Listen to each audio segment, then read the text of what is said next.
কোশ্চেনটায় বলা আছে এক দোকানদার এক দ্রব্যে 320 টাকা লিখে রেখেছে, সে 10% ছাড় দেওয়ায় গড় 20% লাভ করে, তাহলে দ্রব্যটির ক্রয় মূল্য কত? তো প্রথমে বলে রাখি, অঙ্ক বিভিন্ন নিয়মে করা যায়। তো এই যে অঙ্কটা আছে খুব কম সময়ের মধ্যে কিভাবে সলভ করবে তারই একটা যে ফর্মুলা হয় সেটা আমি এর আগেও এক ভিডিওতে বলেছি। ফর্মুলাটা হচ্ছে, যেহেতু এখানে মার্ক প্রাইস কস্ট প্রাইসের ব্যাপার আছে, তাই আমি এখানে এই ফর্মুলাটাই লিখছি, এমপি বাই সিপি অর্থাৎ কস্ট প্রাইস। এর যে ফর্মুলা, সেই ফর্মুলাটা কি হয়? ফর্মুলাটা হয় এমপি এর ক্ষেত্রে হয়ে যায় 100 প্লাস প্রফিট অথবা মাইনাস লস, ওকে।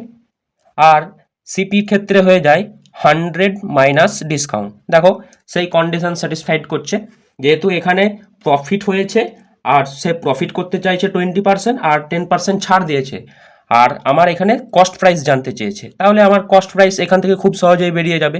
তাহলে এমপির ভ্যালু আমরা যদি পুট করি 100, এখানে কি 20% সে প্রফিট করতে চাইছে বা লাভ করতে চাইছে, তাহলে প্লাস 20, ওকে, যেহেতু প্রফিট।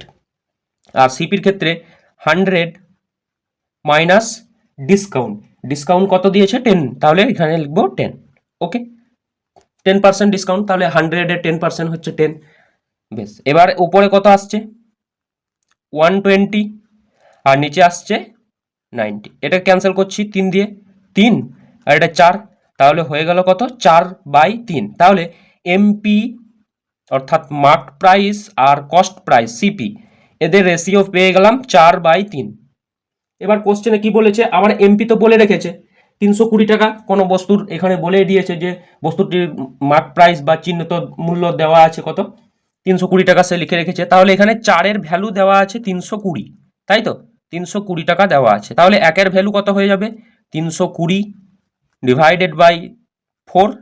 আমাকে জানতে চেয়েছে কস্ট প্রাইস, কস্ট প্রাইস মানে আমার 3-এর ভ্যালু জানতে হবে, তাহলে 3-এর ভ্যালু হয়ে যাচ্ছে কত 320 ডিভাইডেড বাই 4 ইন্টু 3, তাই তো।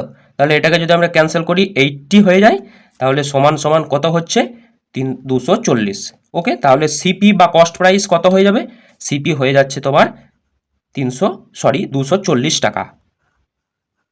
খুব সহজেই বের করে নিতে পারলাম।